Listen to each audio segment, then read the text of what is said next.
আজকে একটা চিকেনের রেসিপি নিয়ে এসেছি। তা পুরো ভিডিওটা দেখতে থাকুন, ভালো লাগবে। আর চলুন আমি কিভাবে করব দেখে নেবেন। চিকেনটা মিক্সচারে দিয়ে বেটে নিয়েছি। আর এর মধ্যে দিয়েছি একটা পেঁয়াজ কুচি, কটা কাঁচা লঙ্কা কুচি, ১ চামচ আদা বাটা, ১ চামচ রসুন বাটা, আর একটু নুন, হলুদ আর অ্যারারুট দিয়ে এটা মেখে নেবো ভালো করে। আর এখানে নিয়েছি কটা আলু কেটে নিয়েছি, আর পেঁয়াজ কুচি আছে, আর মসলার মধ্যে আছে আদা, রসুন, টমেটো, শুকনো লঙ্কা, কাঁচা লঙ্কা একসঙ্গে বেটে নিয়েছি। মাংসটা এবার ভালো করে মেখে নেবো।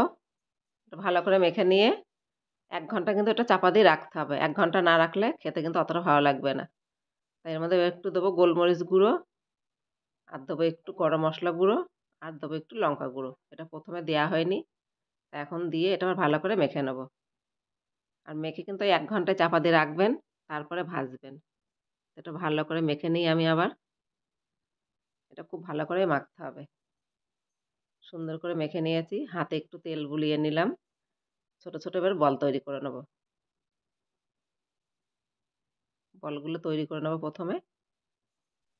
আমার এই যে সবগুলো বল করা হয়ে গেছে। এই দেখুন, আপনাদের সাথে কথা বলতে, বলতে সবগুলো বল করে নিয়েছি। এবার কড়াইতে তেল দিয়েছি, এবার ভেজে নেব। আর ভাজাটা কিন্তু একদম আস্তে, আস্তে ভাজতে হবে। হুটোপাটা করে ভাজলে উপরটা কড়া হয়ে যাবে বা পুড়ে যাবে, ভিতরটা কিন্তু কাঁচা থাকবে। তাই একটু সময় ধরে ভাজবেন। আমার যেহেতু অল্প তেল দিয়েছি বলে আমি আস্তে, আস্তে সময় ধরে ভেজে নিচ্ছি। আর আপনারা ডুবো তেলে ভাজলেও একটু সময় ধরেই ভাজবেন। ভালো হবে ভাজাটা তাহলে।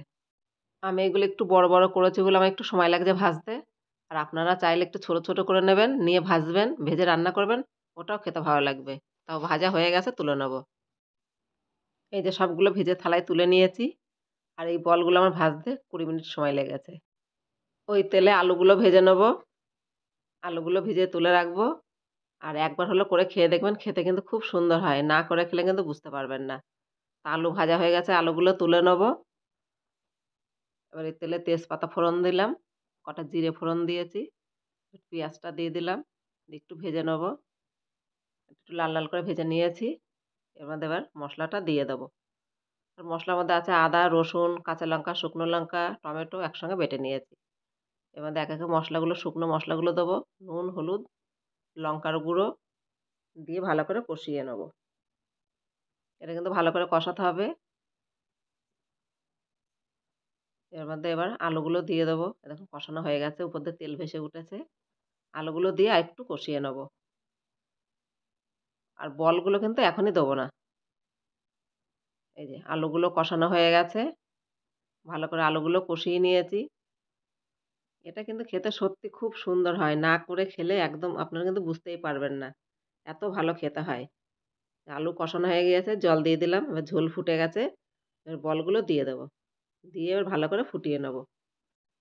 এটাও একটু মিশিয়ে চাপা দিয়ে হতে দেবো। এটা একটু ভালো করে ফুটবে, তারপরে নামাবো।